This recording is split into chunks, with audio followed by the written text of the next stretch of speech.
காஞ்சிபுரம் அருகே பணம் கொடுக்கல் வாங்கலில் ஏற்பட்ட தகராறில் ரியல் எஸ்டேட் தரகர் கத்தியால் குத்தி கொல்லப்பட்ட சம்பவம் பரபரப்பை ஏற்படுத்தியுள்ளது. வதியூர் கிராமத்தைச் சேர்ந்த லிங்கேஷ் என்பவர் தண்டலம் பகுதியைச் சேர்ந்த சுரேஷ் என்பவரிடம் வாங்கிய 34,000 ரூபாயை திருப்பித் தராததால் இருவருக்கும் இடையே ஏற்கனவே வாக்குவாதம் ஏற்பட்டுள்ளது. இந்நிலையில் பொன்னேரி கரைப்பாலம் அருகே லிங்கேஷை பார்த்த சுரேஷ் மற்றும் அவரது நண்பர்கள் பணத்தை கேட்டு மீண்டும் வாக்குவாதம் செய்துள்ளனர்.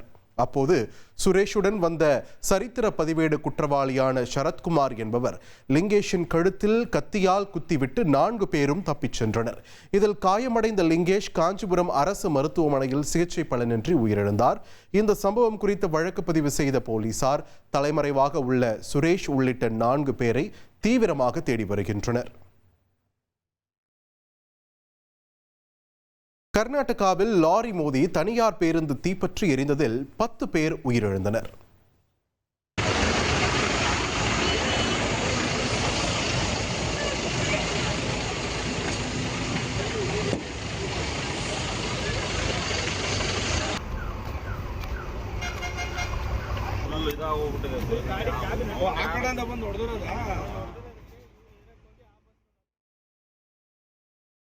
சித்ரதுர்கா மாவட்டம் ஹிரியூர் அருகே கோர்லத்து கிராமம் அருகில் உள்ள தேசிய நெடுஞ்சாலையில் இந்த விபத்து ஏற்பட்டது.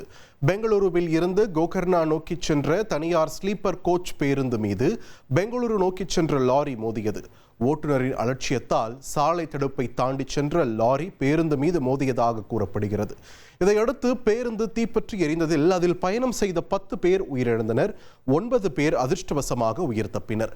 காயமடைந்தவர்கள் ஹிரிபூர் மற்றும் சித்ரதுர்கா அரசு மருத்துவமனைகளில் அனுமதிக்கப்பட்டுள்ளனர். விபத்து குறித்து போலீசார் வழக்கு பதிவு செய்து விசாரணை நடத்தி வருகின்றனர்.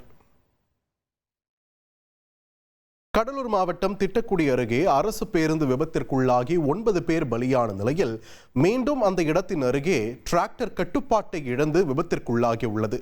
சரத்குமார் என்பவர் மரம் ஏற்றி வந்த டிராக்டர் கட்டுப்பாட்டை இழந்து கவிழ்ந்த நிலையில் நல்வாய்ப்பாக அவர் உயிர் தப்பினார். தகவல் அறிந்து சென்ற போலீசார் ஜேசிபி இயந்திரம் மூலம் சாலையில் சிதறி கிடந்த மரக்கட்டைகளை அப்புறப்படுத்தி போக்குவரத்தை சீர் செய்தனர். தூத்துக்குடி மாவட்டம் ஸ்ரீவைகுண்டம் அருகே கொலை சம்பவத்திற்கு தீர்ப்பு வந்த ஆத்திரத்தில் 500க்கும் மேற்பட்ட வாழைகளை மர்ம நபர்கள் வெட்டி சாய்த்த சம்பவம் அதிர்ச்சியை ஏற்படுத்தியுள்ளது. ஸ்ரீவைகுண்டத்தை அடுத்த வெள்ளூரைச் சேர்ந்த ஆறுமுகராஜா என்பவர் கடந்த 2015ஆம் ஆண்டு கொலை செய்யப்பட்டார். இந்த சம்பவம் தொடர்பான வழக்கில் 5 பேருக்கு தூத்துக்குடி நீதிமன்றம் சிறை தண்டனை அறிவித்துள்ளது. இந்நிலையில் ஆறுமுகராஜாவின் உறவினர்கள் 5 ஏக்கரில் பயிர் செய்துள்ள வாழைகளை மர்ம நபர்கள் வெட்டி சாய்த்துள்ளனர். வாழைகளை பெட்ரோல் ஊற்றி எரிக்கவும் அவர்கள் முயற்சி செய்துள்ளனர்.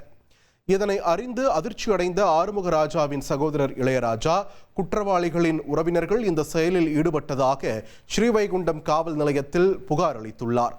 தங்கள் உயிருக்கு பாதுகாப்பு இல்லாத சூழல் இருப்பதாகவும் அவர் தெரிவித்துள்ளார். ஈரோடு மாவட்டம் பவானி அருகே தேசிய நெடுஞ்சாலையில் நின்று கொண்டிருந்த ஆட்டோ மீது டேங்கர் லாரி மோதி விபத்திற்குள்ளானது.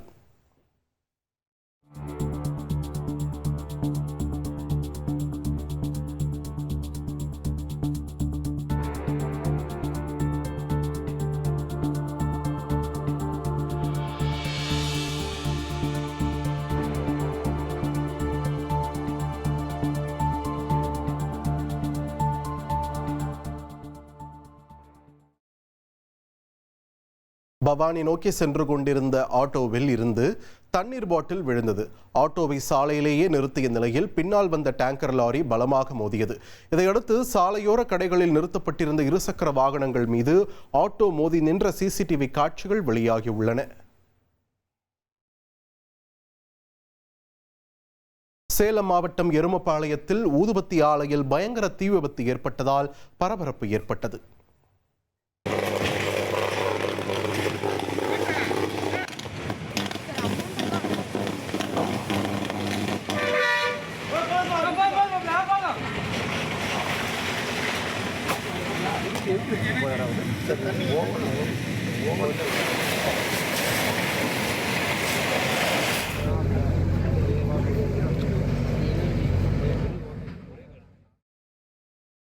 தீயானது கொழுந்துவிட்டு எரிந்த நிலையில் கரும் புகை வெளியேறியது.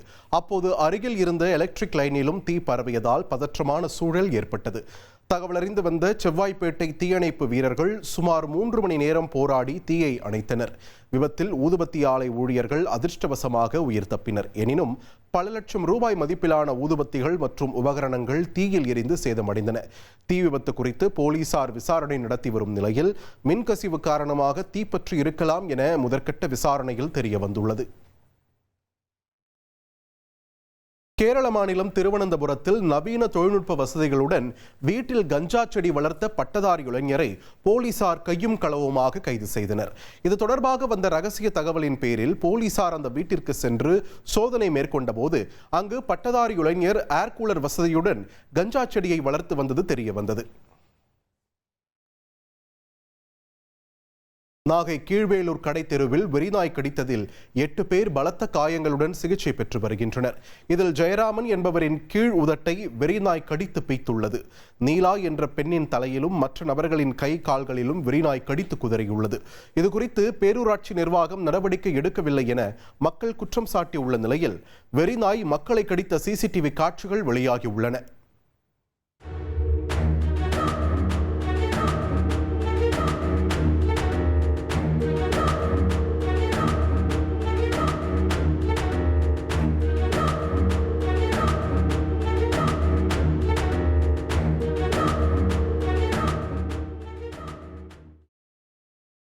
சென்னை தேனாம்பேட்டையில் செயல்பட்டு வரும் வங்கதேச துணை தூதரகத்திற்கு வெடிகுண்டு மிரட்டல் விடுக்கப்பட்டதால் பரபரப்பு ஏற்பட்டது. வங்கதேச துணை தூதரகத்தில் வெடிகுண்டு இருப்பதாக தமிழ்நாடு டிஜிபி அலுவலகத்திற்கு மின்னஞ்சல் மூலம் மர்ம நபர்கள் மிரட்டல் விடுத்துள்ளனர். இதையடுத்து வெடிகுண்டு நிபுணர்கள் தூதரக அலுவலகத்திற்கு மோப்பநாயுடன் விரைந்தனர். 1 மணி நேரத்திற்கு மேலாக நடந்த சோதனையில் வெடிகுண்டு மிரட்டல் வெறும் புரளி என்று தெரிய வந்தது. பின்னர் தூதரக அலுவலகத்திற்கு கூடுதல் பாதுகாப்பு போடப்பட்டு மின்னஞ்சல் அனுப்பிய மர்ம நபர்களை கண்டறிய தமிழக காவல்துறை தீவிர விசாரணையில் ஈடுபட்டுள்ளனர். சென்னையில் இரவு நேர பைக் ரேஸில் ஈடுபட்ட 15 இளைஞர்கள் மீது போலீசார் வழக்கு பதிவு செய்துள்ளனர். KK நகர், அண்ணா சாலை உள்ளிட்ட பகுதிகளில் இரவு நேரங்களில் இளைஞர்கள் பைக் ரேஸில் ஈடுபடுவதாக புகார்கள் வந்தன. இதன் அடிப்படையில் அப்பகுதிகளில் போலீசார் திடீர் சோதனை மேற்கொண்டனர். அப்போது பைக் ரேஸில் ஈடுபட்டதாக கண்டறியப்பட்ட 15 இளைஞர்களின் பைக்குகளை பறிமுதல் செய்த போலீசார் 15 பேர் மீதும் வழக்கு பதிவு செய்தனர். தொடர்ந்து இளைஞர்களின் பெற்றோரை காவல் நிலையத்திற்கு வரவழைத்த போலீசார் பல்வேறு அறிவுறுத்தல்களை வழங்கி பெற்றோருடன் இளைஞர்களை அனுப்பி வைத்தனர். மேலும் சாலையில் பைக் ரேஸில் ஈடுபட்டால் கடும் நடவடிக்கை எடுக்கப்படும் என்றும் போலீசார் எச்சரித்துள்ளனர். கேரள மாநிலம் சபரிமலைக்கு வனப்பகுதியில் சென்று கொண்டிருந்த போது கர்நாடகாவைச் சேர்ந்த ஐயப்ப பக்தருக்கு திடீரென மாரடைப்பு ஏற்பட்ட நிலையில் உயிருக்கு போராடி அவருக்கு CPR செய்து சக பக்தர் காப்பாற்றியுள்ளார்.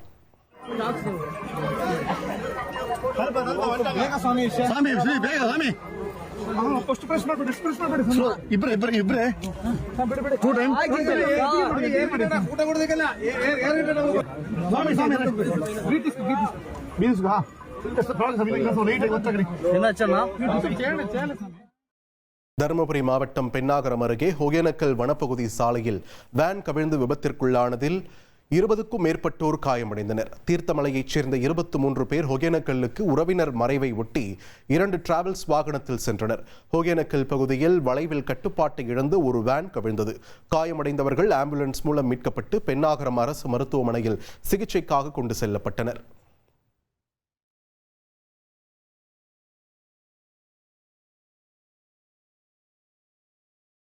சென்னை தாம்பரத்தில் மெத்தபெட்டமைன் போதைப் பொருளை ஆன்லைனில் விற்பனை செய்த இளைஞரை போலீசார் கைது செய்தனர். தாம்பரம் பகுதியில் மெத்தபெட்டமைன் போதைப் பொருள் விற்பனை குறித்து கிடைத்த தகவலின் பேரில் போலீசார் தீவிர விசாரணை மேற்கொண்டனர். இதில் ரங்கநாதபுரம் பகுதியில் வீடு ஒன்றை வாடகைக்கு எடுத்து தங்கியிருந்த கள்ளக்குறிச்சியைச் சேர்ந்த சிவாவிடம் விசாரணை நடத்தினர். BE முடித்துவிட்டு தனியார் ஹோட்டலில் பணிபுரிந்து வந்த சிவா போதை பழக்கத்திற்கு அடிமையாகி பெங்களூருவில் இருந்து மெத்தபெட்டமைன் போதைப் பொருள் வாங்கி வந்து பின்னர் ஆன்லைனில் விற்பனை செய்தது தெரிய வந்தது. அவரிடம் இருந்து 3 கிராம் மெத்தபெட்டமைன் போதைப் பொருளை பறிமுதல் செய்த போலீசார் நீதிமன்றத்தில் ஆஜர்படுத்தி சிறையில் அடைத்தனர். மதுரையில் மது போதையில் தகராறில் ஈடுபட்ட கணவனை இரும்பு கம்பியால் மனைவி அடித்து கொலை செய்த சம்பவம் பரபரப்பை ஏற்படுத்தியுள்ளது. மதுரை திருநகர் பகுதியைச் சேர்ந்த பாண்டியராஜன் என்பவர் தினந்தோறும் மது போதையில் வந்து மனைவி விஜயலட்சுமியுடன் அடிக்கடி தகராறு செய்வார் என்று கூறப்படுகிறது. இந்நிலையில் மது அருந்திவிட்டு வீட்டிற்கு வந்த பாண்டியராஜன் மனைவியை அடித்து துன்புறுத்தியதாக தெரிகிறது. இதனால் கோபமடைந்த மனைவி அருகே கிடந்த இரும்பு கம்பியால் கணவரின் தலையில் தாக்கியுள்ளார். இதில் பலத்த காயமடைந்த கணவர் சம்பவ இடத்திலேயே உயிரிழந்தார். மனைவி மீது கொலை வழக்கு பதிவு செய்த போலீசார் விசாரணை நடத்தினர். மருமகனின் சகோதரி வீட்டில் பெட்ரோல் குண்டு வீசி வெறியாட்டமாடி இருக்கிறார் இங்கு ஒரு மாமனார். காதல் திருமணம் செய்த மகளை பழிவாங்க தந்தை போட்ட மாஸ்டர் பிளான் இது.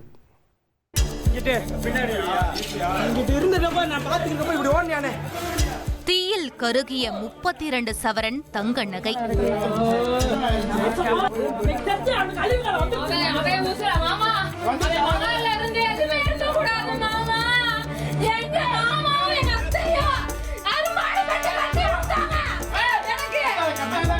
சாம்பலான 2 லட்சம் ரூபாய் ரொக்க பணம்.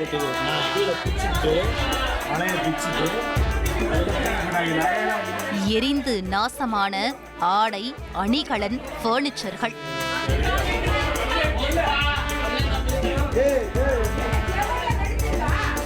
ஒரு வீடே காட்டுத்தீக்கு இரையாக கரிக்கட்டையான பகீர் காட்சிகள் தான் இவை.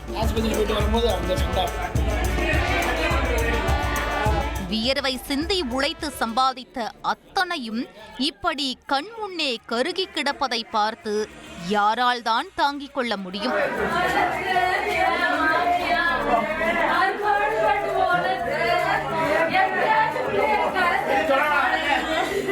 நடந்திருப்பது தற்செயலாக பற்றிய தீ அல்ல. திட்டமிட்டு வீசப்பட்ட பெட்ரோல் பாமால் அரங்கேறிய படு பயங்கரம். என்ன நடந்தது, எதற்காக இந்த வெறியாட்டம் என்று தெரிந்து கொள்ள விசாரணையை தொடங்கினோம். மதுரை மாவட்டம் திருமங்கலம் சோழவந்தான் சாலை பகுதியை சேர்ந்தவர்கள் செல்வம், பத்மாவதி தம்பதி. இவர்களின் இளைய மகன் அஸ்வந்த், 25 வயதாகும் இவர் திருமங்கலம் பழனியாபுரத்தை சேர்ந்த கவிராஜன் என்பவரது மகள் அனிதாவை கடந்த 4 ஆண்டுகளாக காதலித்து வந்துள்ளார். இருவரும் ஒரே சமூகத்தை சேர்ந்தவர்கள் என்ற போதும் பெண்ணின் வீட்டார் இந்த காதலுக்கு எதிர்ப்பு தெரிவித்தனர். இதனால் கடந்த 5 மாதங்களுக்கு முன்னர் அஸ்வந்தும் அனிதாவும் வீட்டை விட்டு வெளியேறி காதல் திருமணம் செய்து கொண்டுள்ளனர். இதனையடுத்து இரு வீட்டாரையும் அழைத்து காவல் நிலையத்தில் வைத்து பேச்சுவார்த்தை நடத்தியதில் அனிதா பெற்றோருடன் செல்ல விருப்பமில்லை என கூறி காதலனோடு சென்றுள்ளார். ஏற்கனவே ஆத்திரத்தில் இருந்த பெண் வீட்டாருக்கு அனிதாவின் பதில் கோபத்தை இரட்டிப்பாக்கி இருக்கிறது. இதன் காரணமாக 2 குடும்பத்திற்கும் அடிக்கடி தகராறு நடந்து வந்துள்ளது. இந்நிலையில்தான் சம்பவத்தன்று அஸ்வந்த், அனிதா மற்றும் அவரது தந்தை செல்வம், மூத்த அக்கா பிரியதர்ஷினி, மாமன் பாலமுருகன், அவர்களின் மகள் என அனைவரும் மருத்துவமனைக்கு சென்றுவிட்டு இருசக்கர வாகனத்தில் வீடு திரும்பியுள்ளனர். அப்போது அஸ்வந்தின் வாகனத்தை வழிமறித்து தகராறில் ஈடுபட்டிருக்கிறார் அனிதாவின் தந்தை கவிராஜன். போதாத குறைக்கு அங்கிருந்த கற்களை தூக்கி எறிந்துள்ளார். இதில் அஸ்வந்தின் தந்தைக்கும் அக்கா மகளுக்கும் அடிபட்டிருக்கிறது. இதனால் இரு தரப்பும் சாலையிலேயே மோதிக்கொள்ள அங்கிருந்த ரோந்து போலீசார் இருவரையும் சமாதானம் செய்து வீட்டிற்கு அனுப்பி வைத்தனர். அடிப்பட்டவர்கள் இது குறித்து காவல் நிலையத்தில் புகார் கொடுத்துவிட்டு சிகிச்சைக்காக மருத்துவமனை சென்றுள்ளனர். அந்த நேரத்தில் அஸ்வந்தின் அக்கா பிரியதர்ஷினியின் வீட்டில் நடந்திருக்கிறது அந்த பயங்கரம். வீட்டின் பின்பக்க ஜன்னல் வழியாக மர்ம நபர் ஒருவர் பெட்ரோல் குண்டு வீசி சென்றுள்ளார். இதனால் மளமளவென பற்றிய தீயில் ஒட்டுமொத்த வீடு முழுவதும் எரிந்து கரிக்கட்டையாகி இருக்கிறது. இதனை கண்டு ஓடி வந்த அக்கம் பக்கத்தினர் உடனடியாக தீயணைப்புத் துறையை வரவழைத்து தீயை அணைத்துள்ளனர். இதில் 32 சவரன் நகை, 2 லட்சம் பணம், வீட்டிலிருந்த பொருட்கள் என மொத்தமும் தீயில் கருகி நாசமாகி இருக்கிறது. அந்த நேரத்தில் அனைவரும் மருத்துவமனைக்கு சென்றுவிட்டதால் நல்வாய்ப்பாக எந்த உயிர் சேதமும் ஏற்படவில்லை. இதனையடுத்து இவை அனைத்தும் அனிதாவின் தந்தை கவிராஜனின் சதிவேலைதான் என்று சந்தேகித்த குடும்பத்தினர் காவல் நிலையத்தில் புகார் அளித்தனர். அதில் பெட்ரோல் குண்டு வீசியது கவிராஜன், அவரது மைத்துனர் சாந்தகுமார் மற்றும் கவிராஜன் மகன் கௌஷிக் உள்ளிட்டோர்தான் காரணம் எனவும் குறிப்பிட்டுள்ளனர். நகையை காணணும்னு ஒரு கம்ப்ளைண்ட் பண்ணி அப்புறம் எஸ்பி ஆஃபீஸில் வச்சு பேசுகிறோம். பேசி அங்கே எஸ்பி ஆஃபீஸில் போய் கம்ப்ளைண்ட் சொல்லி ப்ரூவ் பண்ணி இது பண்ணியாச்சு. அதுக்கு பின்னாடி 4-5 தடவை கம்ப்ளைண்ட் பண்ணலாம். அது அப்படியே இருந்துச்சு. இப்போ ஒரு மாதமாக எந்த பிரச்சனையும் இல்லாமல் இருந்துச்சு. இன்றைக்கி நாங்கள் மதுரையிலேருந்து ஆஸ்பத்திரிக்கு போயிட்டு வாரம் வீட்டில் போய் பக்கத்து வீட்டுக்காரங்க பைக் அடிச்சு வரைக்கிட்டாங்க. எங்கள் பைக்கு நினச்சி வாடகை வீட்டில். அதுக்கு அடுத்த 5வது நிமிஷம் இங்கே வந்து கீழே வச்சு விட்டாங்க. கவிராஜன் மகன் எங்கிட்ட வந்திருக்கேன், கவி, சாந்தகுமார் எல்லாம் அந்த குரூப்பு பூராமே அந்த சந்துவலி வந்து வச்சுருக்காங்க. என் பிள்ளை பேரம்பேத்தி மக யாரும் வீட்டில் இல்லை. இருந்திருந்தா ஒரு ஆள் கூட உயிரோடு இருந்திருக்கு. புகாரின் அடிப்படையில் போலீசார் விசாரணை மேற்கொண்டு வருகின்றனர். முதற்கட்ட விசாரணையில் பெட்ரோல் குண்டு வீசவில்லை, வீட்டிற்குள் பெட்ரோலை ஊற்றி தீ வைத்திருப்பதாக போலீசார் தெரிவித்தனர்.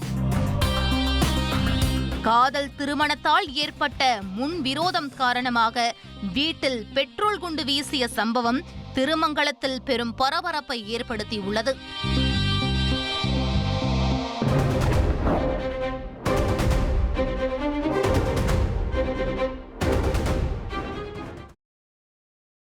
ட்ரெண்ட ஃப்ரெண்ட் ஆக்கிக்கோங்க. தந்தி டிவியின் சப்ஸ்கிரைபர்ஸ் அண்ட் ஃபாலோவர்ஸ் குடும்பத்துல நீங்களும் இணையுங்க.